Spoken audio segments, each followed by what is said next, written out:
Recorded. Thank you. Good morning, everyone, and welcome to today's Philadelphia Commission of Human Relations public session taking place today, July 15th, 2022. Can we start with approval of the meeting minutes? Were there any corrections?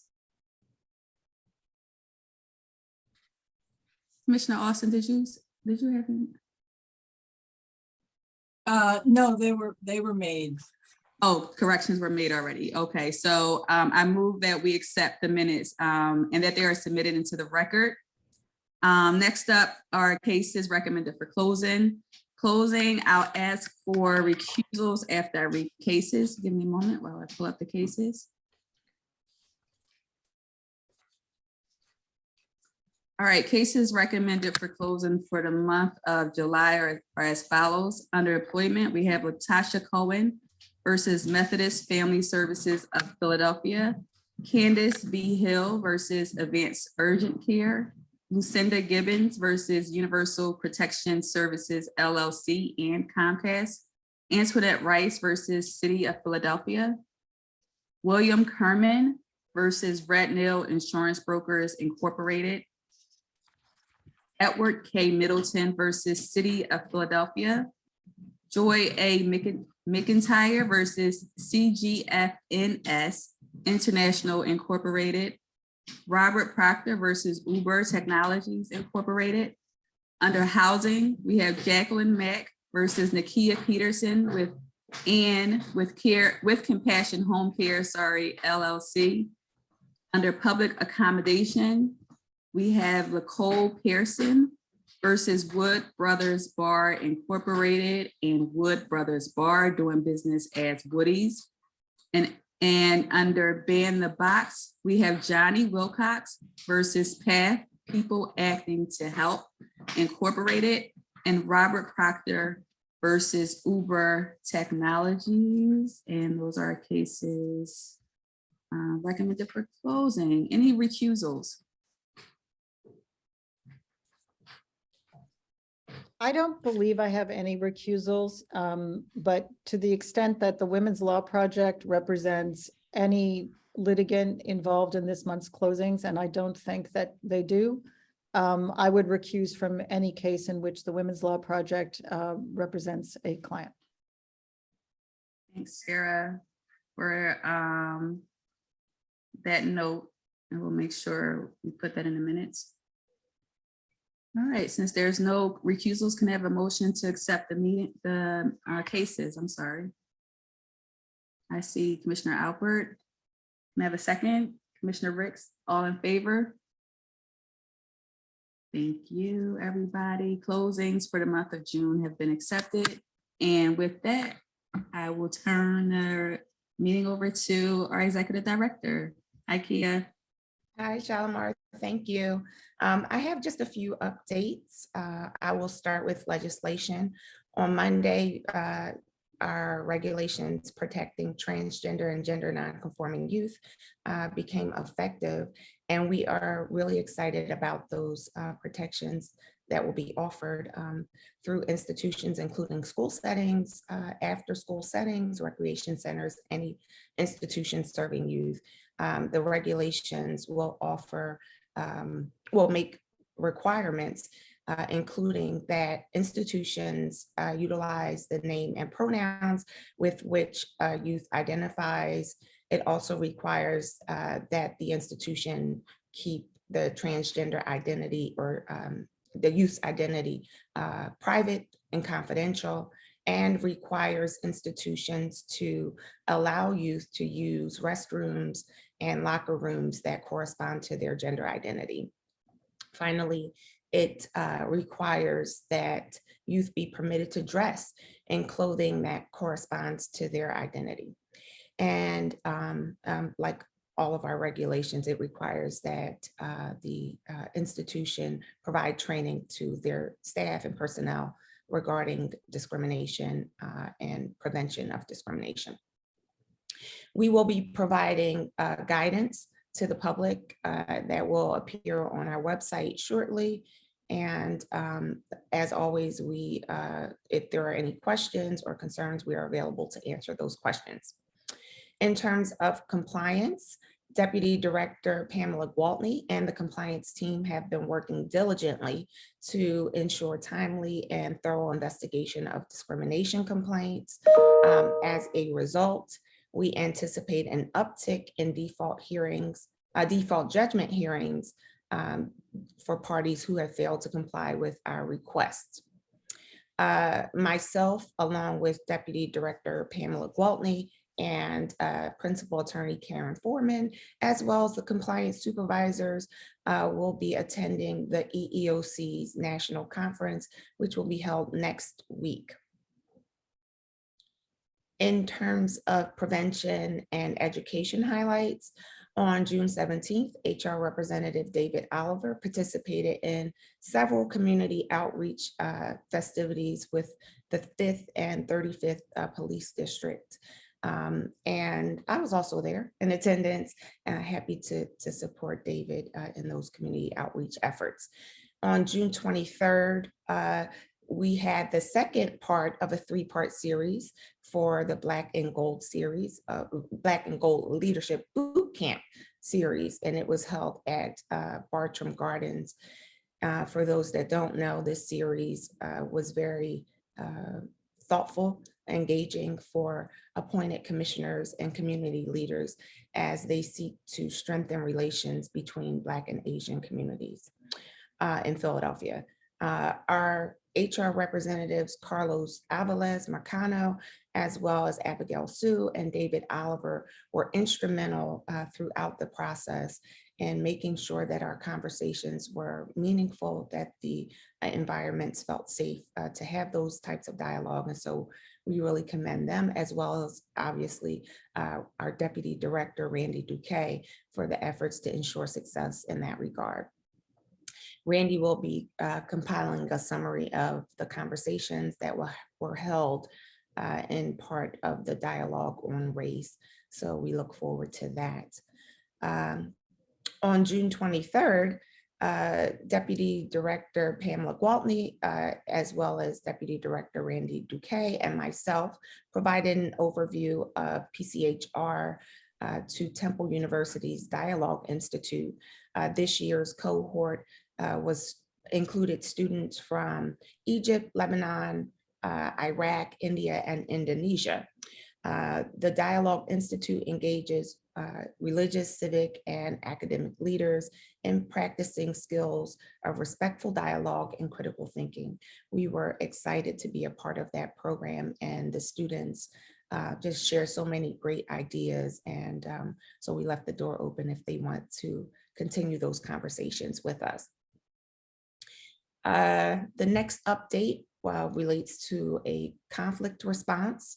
Our agency was notified of ongoing tensions between African-American and African students at Bartram High School. HR Representative Tiara Thompson has been in contact with State Representative Regina Young and the principal of the school to determine if there are any opportunities to bring the students together and provide additional conflict resolution or mediation services. Other events for this reporting period, Randy Duque, Deputy Director Randy Duque, was instrumental in supporting the family of John Lalo, who was a Philippine government attorney that was shot and killed in Philadelphia in a case of mistaken identity. Randy worked to ensure that the family, as well as the Consul General, were in touch with the mayor's office, as well as the support services here offered through the city of Philadelphia. So thank you, Randy, for that support. On July 13th, late Wednesday evening, we were notified that we have an appointment for the newest commissioner here on the Commission on Human Relations, and that will be Mr. Tway Ho. He will be joining us at some point next month, and we are excited. We are tremendously excited about the work that he will do with the commission. It will soon be a licensed attorney, we hope, and he comes to us with an extensive amount of experience working with the Southeast Asian community here in Philadelphia. He has experience facilitating trainings on hate and bias, particularly anti-Blackness in the Asian community. And so, and also a host of experience with Viet Lead. So we're truly excited about what he will bring to the commission. In upcoming events, we have the following to report. On July 19th, we will have our third and final part of the Black and Gold series. This will be our celebration of all of the work that we've done throughout the series. And although it's closed to the public, we look forward to having a report out about all the great work that was done through the series. It will be held at the Shofusu House. And so that's a beautiful venue, and we're excited about that. Finally, next month, the leadership team, including myself and Deputy Directors Randy Duque and Pamela Gwaltney, will be attending the IORA conference in Los Angeles, and that will occur during the week of August 14th. For this month, we have had 12 confirmed reports of hate or bias, and for the year, we have had 63 total incidents of hate or bias reported. And that concludes my report. So with that said, I will turn it over to you, Shalimar. Thank you. Are there any questions for Kia? Commissioner Austin? It would be helpful, I think, if you could tell us what kinds of incidents have given rise to the substantiated complaints, so that we have some better idea as to what's happening in the city, if that's possible. Okay, that's no problem. We can report out after the meeting, provide a list of more extensive details about those incidents. Well, I mean, I think if you could just categorize them, it would also be useful to include that in the minutes of the meeting. You don't have to go into detail, but it would help us to know where there seem to be instances of bias cropping up. Thank you. Thank you, Commissioner Austin. We will incorporate that into next month's meeting. I see Commissioner Ricks. Yeah, I just had one quick thing. Kia, if it's possible, and I know it's not always going to be appropriate to involve commissioners and everything, but I have a real interest in the international meetings that the commission sometimes does. And if it's possible and it's not inappropriate for a commissioner to participate in one of those meetings, some of those meetings that we've held over the years have just been so eye-opening and fascinating. And I love getting perspectives of people from other countries about a lot of the issues that we are engaged in here. So whenever it's possible, if we could be involved, I would welcome that opportunity, you know, and obviously I know it's not going to be anything and also everything. And I also know that, you know, if it's during the semester, you know, I obviously have more obligations and have to be teaching, et cetera. But those are fascinating meetings and I'd love to be involved if I can. Absolutely, absolutely. We are working on it, and we have been working on over the last couple of months, just a way to streamline our events calendar so that when there are opportunities for commissioners to attend, we'll be able to communicate that. So we'll definitely work on that moving forward. Go ahead.